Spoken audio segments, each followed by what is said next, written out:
September 23, 1943, 0840 hours, via Toledo, Naples, Italy. Corporal Vincent Russo of the 45th Infantry Division walked through what had once been a prosperous commercial street and was now a corridor of shattered stone and broken glass. His boots crunched on debris as smoke from still-burning buildings drifted across the morning sun. The German withdrawal had been systematic and destructive.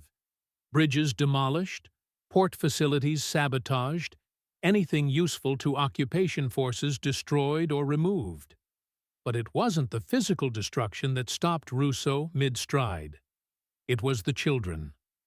7 of them sat on a pile of rubble that had been someone's home, silent and motionless in a way that felt wrong. Children shouldn't be that still, that quiet. They ranged from maybe 5 to 12 years old, barefoot despite the broken glass everywhere, their clothes little more than rags held together by dirt and desperation. Their faces were hollow, their limbs thin as kindling, their eyes holding the dull acceptance of people who'd stopped expecting anything except more of the same. The oldest girl, maybe 12, watched Russo approach with neither fear nor hope, just the blank assessment of someone calculating whether this new danger was worth the energy of running. When Russo reached into his pack, she flinched slightly, but didn't move. He pulled out a chocolate bar from his K ration, broke off a piece, and extended it toward her with an open palm. For a moment, nobody moved. Then the girl's hand shot out, grabbed the chocolate, and retreated. She stared at it like she'd forgotten what food looked like. When she took a bite, her eyes closed and tears ran through the dirt on her face. The other children surged forward silently, and Russo found himself surrounded by small hands reaching toward him with desperate hope. He emptied his pack, chocolate, crackers, canned meat, everything, and watched Italian children eat American military rations like they were receiving communion. When his supplies ran out, and the children realized there was no more, they didn't disperse. They just sat at his feet, looking up at him with expressions that would haunt his dreams for 60 years. That was the moment I understood what we were really doing in Italy, Russo wrote decades later. We'd come to fight Germans. Instead, we found ourselves fighting hunger, and the enemy was winning. The mathematics of starvation. By September 1943, when Allied forces fought their way into Naples following the Salerno landings, southern Italy had become a landscape of systematic deprivation where hunger killed more effectively than artillery. The German withdrawal strategy had deliberately destroyed the infrastructure of civilian survival, creating humanitarian crisis that would burden Allied occupation forces and complicate military operations. The numbers documented catastrophe in precise terms. Pre-war Naples population, approximately 800,000. Population at liberation, approximately 900,000, swollen by refugees. Daily caloric intake per civilian, September 1943, approximately 500-800 calories. Minimum daily caloric requirement for survival, 1,200, 1,500 calories. Children showing signs of severe malnutrition, estimated 40,000, 60,000. Civilian deaths from starvation and disease, July-September 1943, approximately 10,000. German destruction of food stocks before withdrawal, estimated 90% of remaining supplies. The German scorched earth policy had been thorough and systematic. Retreating forces had destroyed rail lines, blown bridges, burned warehouses, commandeered livestock, and requisitioned grain stores. What couldn't be taken was destroyed to prevent Allied use. The policy achieved military objectives. It complicated Allied supply lines and slowed advance, but it also condemned Italian civilians to starvation. The Allied military government inherited responsibility for feeding nearly 1 million people in Naples alone, plus countless thousands in smaller towns and rural areas throughout southern Italy. The logistical challenge exceeded initial planning assumptions. Military supplies were calculated for fighting forces, not for feeding entire civilian populations hovering at the edge of mass starvation. The doctrine of distance. Official U.S. Army policy regarding civilian populations in occupied territories emphasized professional distance and minimal engagement beyond security requirements. The directives made operational sense. Soldiers needed to maintain combat readiness, prevent fraternization that could compromise security, and avoid diversion of military resources to civilian aid that would slow the campaign.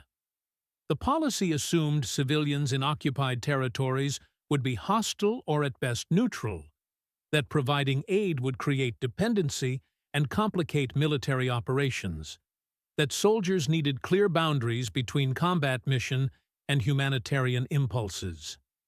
The doctrine had been shaped by experiences in North Africa where maintaining distance had proven tactically sound. But doctrine confronted reality in the streets of Naples, and reality won decisively. American soldiers walking through liberated Italian towns encountered scenes that violated every instinct of common humanity. Children too weak to stand. Mothers offering anything, jewelry, labor, themselves, for food. Elderly people dying quietly in corners because they'd given their small rations to grandchildren. The desperation was visible, immediate, and impossible to ignore for soldiers who'd grown up in Depression-era America and remembered hunger themselves. Private First Class Tony Acera, whose parents had immigrated from Sicily, described the internal conflict. "My orders said maintain distance from civilians. My eyes said those are children starving to death. My conscience said you have food in your pack and they have nothing." The choice wasn't complicated. The breaking of official policy happened organically at the squad and platoon level, driven by individual soldiers making moral decisions in real time. One soldier would share rations with children. Others would see and follow. Within days of liberation, unofficial feeding of Italian civilians became standard practice, despite technically violating regulations. The bread becomes currency. The systematic sharing of American military rations with Italian civilians created immediate transformation in the relationship between occupation forces and occupied population. The food wasn't charity in the abstract. It was survival in the immediate. The difference between life and death for families at the edge of starvation. American K-rations became currency more valuable than Italian lira or German occupation marks. A single can of army meat could feed a family for a day. Chocolate bars were treasures beyond price. Crackers, cheese, powdered coffee, items American soldiers complained about or discarded, became precious resources that meant children might survive another week. The cultural bridge created by food transcended language barriers and historical animosities. Italian civilians who'd been told Americans were crude barbarians discovered men who shared their own food with strangers' children. American soldiers who'd expected hostile populations discovered desperate people who responded to kindness with overwhelming gratitude.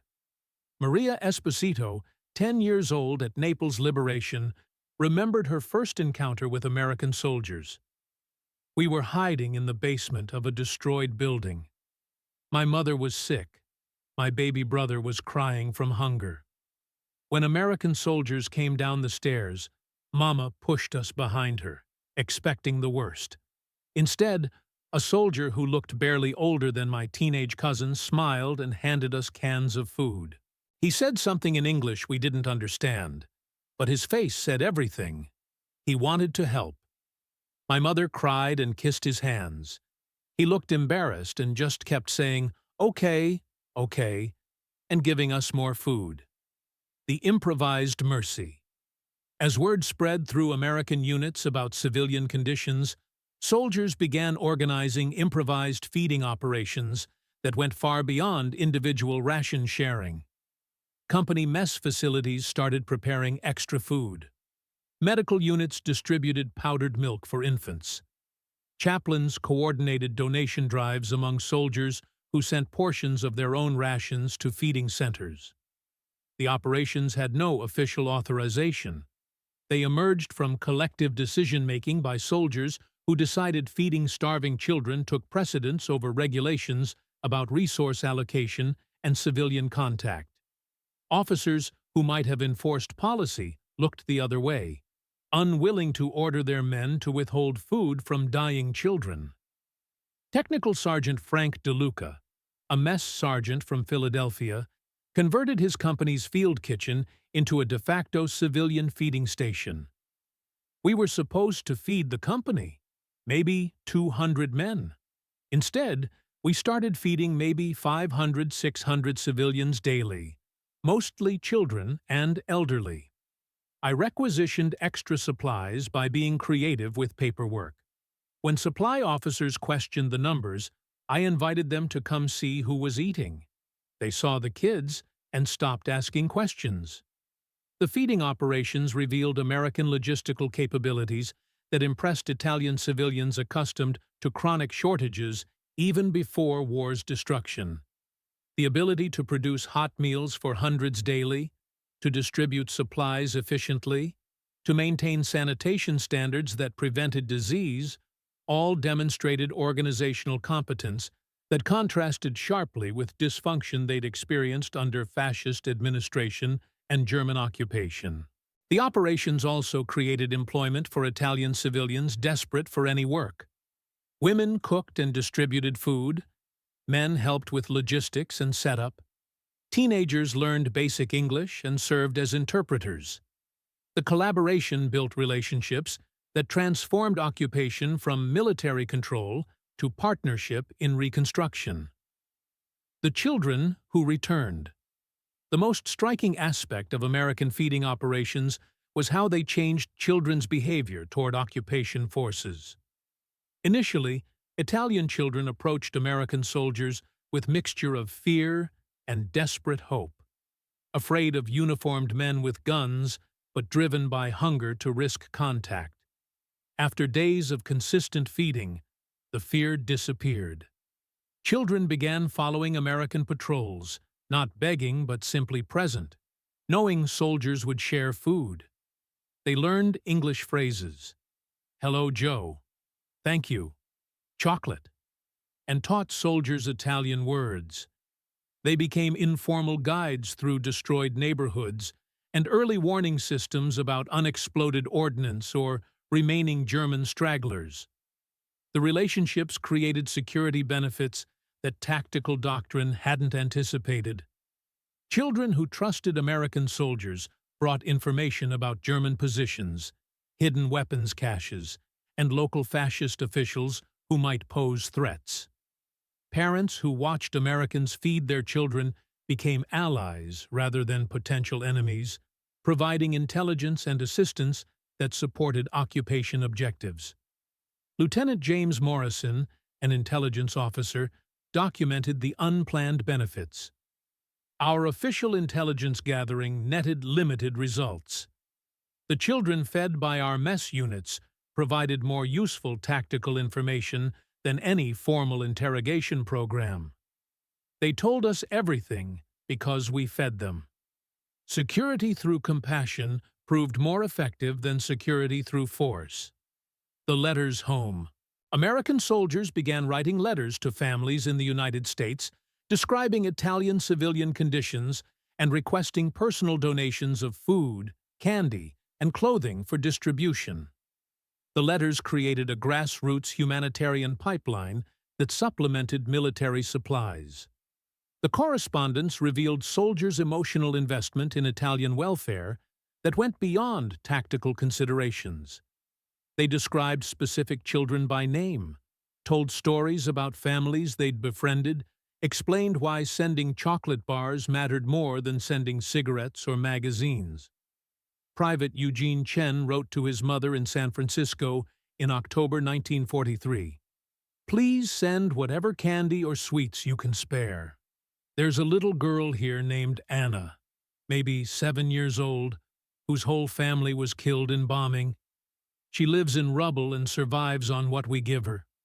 When I gave her a chocolate bar yesterday, she broke it into pieces and shared it with other kids, even though she's starving herself. These children have nothing but they share everything.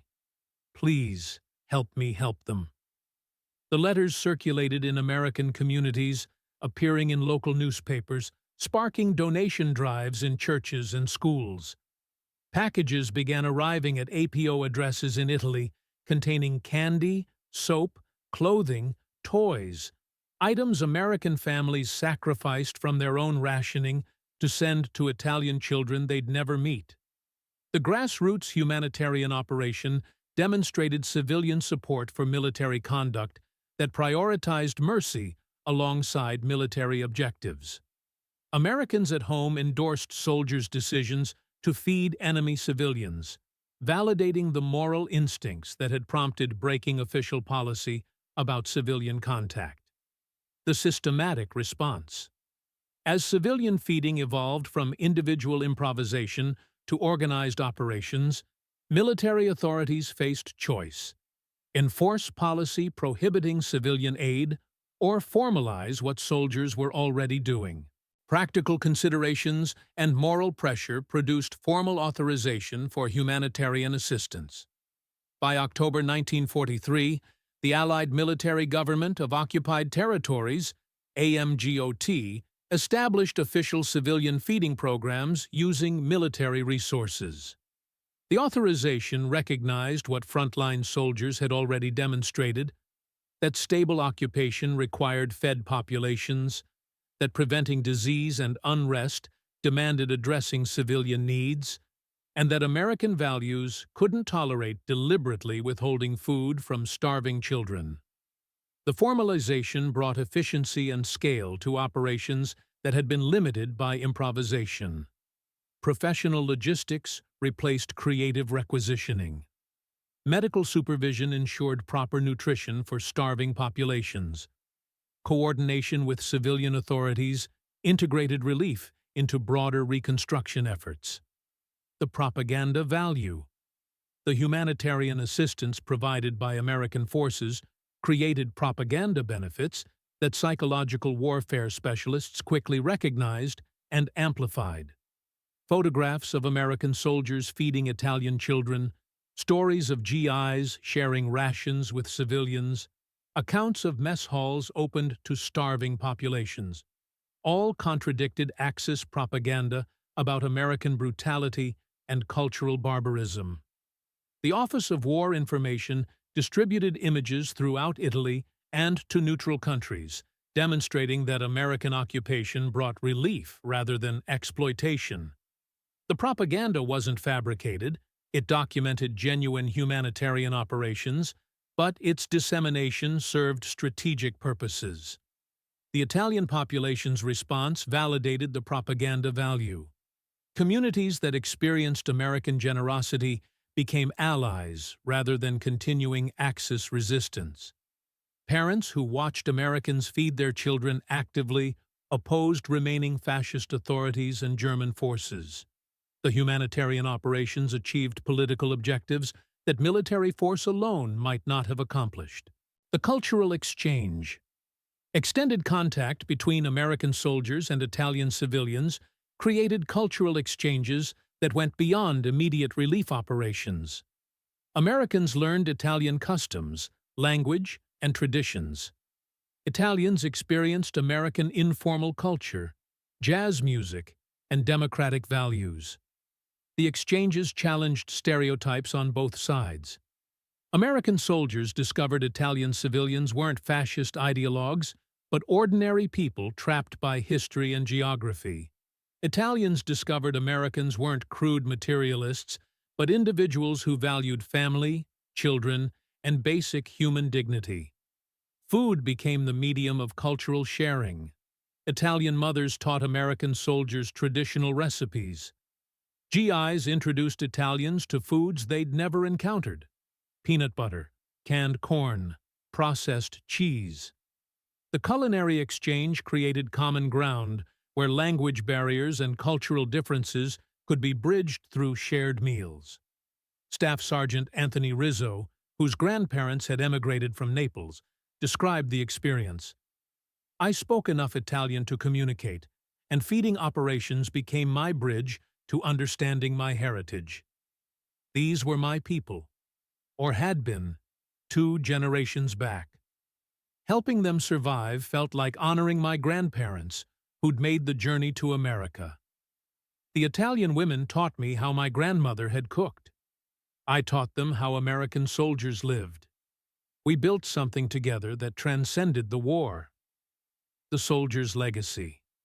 For American soldiers who participated in feeding Italian civilians, the experience provided psychological counterweight to combat trauma and moral complexity of warfare. Soldiers who'd killed enemy combatants found redemption in saving enemy children, discovering that mercy could coexist with military necessity. The humanitarian operations also challenged soldiers' understanding of victory and defeat. They'd come to Italy to fight Germans and destroy fascism. They discovered that winning meant not just military conquest, but also feeding children, rebuilding communities, and demonstrating that democratic values included caring for enemies' welfare. Vincent Russo, who'd given away his rations to 7 children on a pile of rubble in September 1943, returned to Naples in 1985 for the liberation anniversary. An elderly Italian woman approached him during ceremonies, studied his face, and spoke in accented English. "You are Corporal Russo. You gave me chocolate when I was 12 years old and thought I would die. You saved my life." Russo, then in his 60s, stared at the woman, prosperous, healthy, surrounded by children and grandchildren. "I just shared my rations," he said quietly. "It wasn't anything special." "To you, maybe," she replied. "To me, it was everything. You showed me that even in the worst moments, humanity survives. I taught my children and grandchildren that lesson, the lesson an American soldier taught me when he fed a starving Italian girl. That's your legacy." The closing truth. The story of American soldiers feeding starving Italian civilians never became headline history. No major battles were fought over feeding stations. No strategic objectives were achieved through K-ration distribution. The humanitarian operations were footnotes in campaign histories focused on military maneuvers and tactical victories. But for the Italian civilians who survived because American soldiers chose mercy over policy, who watched their children live because strangers shared food, who experienced generosity from people they'd been taught to hate, the feeding operations were the essence of what liberation meant. The greatest weapon American forces brought to Italy wasn't the firepower that defeated German armies. It was the simple human decency that prompted soldiers to feed hungry children, the organizational capability that turned improvised kindness into systematic relief, and the moral clarity that recognized starving civilians demanded response regardless of military doctrine or strategic calculation. In the ruins of Naples and throughout southern Italy, American soldiers proved that victory could be measured not just in territory conquered, but in lives saved. That occupation could mean protection rather than exploitation, and that even in total war, humanity could survive through individuals who chose compassion when doctrine demanded distance. The children who ate chocolate from American hands, who lined up at military mess facilities for soup and bread, who learned that enemies could become protectors. They grew up to build the Italy that became America's ally, friend, and partner.